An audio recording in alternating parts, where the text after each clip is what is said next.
నమస్కారం, welcome to 108 news Telugu. నా పేరు గౌరీ. ముందుగా బులెటిన్ లో హెడ్లైన్స్.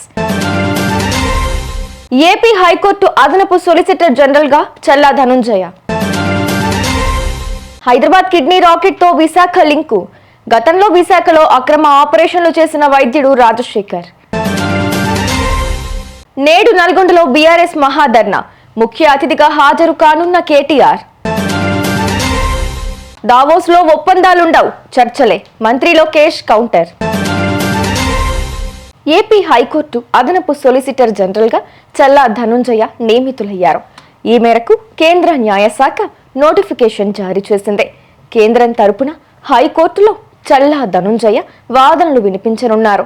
ఈ పదవిలో 3 సంవత్సరాలు లేక తదుపరి ఆదేశాలు వచ్చే వరకు కొనసాగుతారని ఉత్తర్వుల్లో పేర్కొన్నారు. పశ్చిమ గోదావరి జిల్లాకు చెందిన ఆయన గతంలో హైకోర్టు లాయర్ల సంఘం అధ్యక్షుడిగా పనిచేశారు. అలకనంద ఆసుపత్రి కిడ్నీ రాకెట్ కేసు తీగ లాగుతున్న రాచకొండ పోలీసులకు Visakha kidney racket case link దొరికింది. 2023లో విశాఖలో వెలుగు చూసిన కిడ్నీ మార్పిడి కేసులో నిందితులు కొందరు రూటు మార్చి హైదరాబాద్ కేంద్రంగా దందా చేయిస్తున్నట్లు తేలింది. అలకనంద ఆసుపత్రి కేసులో వైద్యుడు పెరుమాళ్ల రాజశేఖర్ అరెస్టుతో ఇది రూఢి అయింది. గతంలో విశాఖ కిడ్నీ రాకెట్ కేసులోనూ ఇతను అరెస్ట్ అయి జైలుకు వెళ్లినట్టు నిర్ధారించుకున్నారు.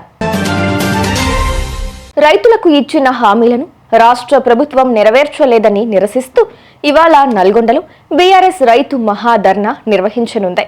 క్లాక్ టవర్ వేదికగా కేటీఆర్ నాయకత్వంలో ఆ పార్టీ నేతలతో పాటు పలువురు రైతులు నిరసన తెలపనున్నారు. ఉదయం 11 నుంచి మధ్యాహ్నం 2 గంటల వరకు మాత్రమే ధర్నాను నిర్వహించాలని కోర్టు ఆదేశించిన సంగతి తెలిసిందే. దావోస్ పర్యటనలో కంపెనీలతో రాష్ట్ర ప్రభుత్వం ఒక్క ఒప్పందము చేసుకోకపోవడంపై వస్తున్న విమర్శలకు మంత్రి లోకేష్ కౌంటర్ ఇచ్చారు. సిబిఎన్ 1997 నుంచి దావోస్ కు వెళ్తున్నారని, అక్కడ ఎప్పుడు ఎంఓయూలు జరగవని చెప్పారు. చర్చలు మాత్రమే జరుగుతాయన్నారు.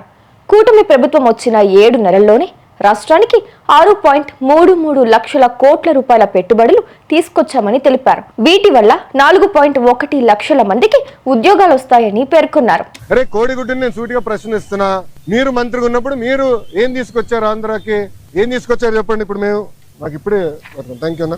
7 నెలల్లో 6,33,568 కోట్ల రూపాయలు పెట్టుబడులు తీసుకొచ్చాము. 4,10,125 మందికి ఉద్యోగాలు కల్పించే పరిశ్రమలు ఆంధ్ర రాష్ట్రానికి ఎన్డీఏ ప్రభుత్వం తీసుకొచ్చింది. అది గర్వకారణం. కాగ్నిసెంట్ గురించి కూడా నేను ట్వీట్ పెట్టా కదా, చూడలేదన్న ట్వీట్? ఎవరు మీకు ఇచ్చిందే, మొన్న ఇచ్చిందే. సాక్షి ఉన్నాడు ఇక్కడ. సాక్షి రాలేదా? ఆయనే రిపోర్టరా? కేసు రాలేదా? సాక్షి ఎవరు లేడా? అరే ఆయనకి ఇద్దాం అనుకున్నానే కాగితం. ఇదన్నా చూడరా భయ్, కళ్ళు తెరువు అని అర్థం అనుకున్నా. ఇప్పుడు మీరు చూడండి, బాబు గారు దావోస్ కి దాదాపు 1997 నుంచి వెళ్తున్నారు.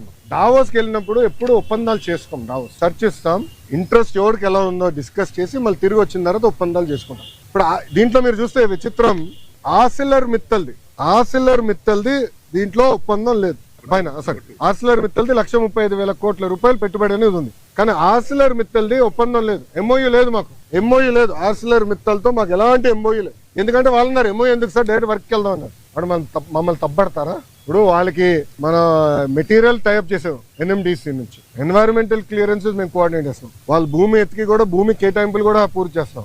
6-7 నెలల్లో పనులు ప్రారంభించాల లక్ష్యంతో మేము పనిచేస్తున్నాం. ఎన్నికలకు వెళ్లే లోపల ఫస్ట్ ప్రొడక్షన్ అవ్వాలనేది మేము చేస్తాం. చూసారుగా, ఇవి ఇవాల్టి బులెటిన్ అప్డేట్స్. మరో బులెటిన్ తో మళ్ళీ మీ ముందుకు వస్తాను. అంతవరకు కీప్ వాచింగ్ 108 న్యూస్ తెలుగు.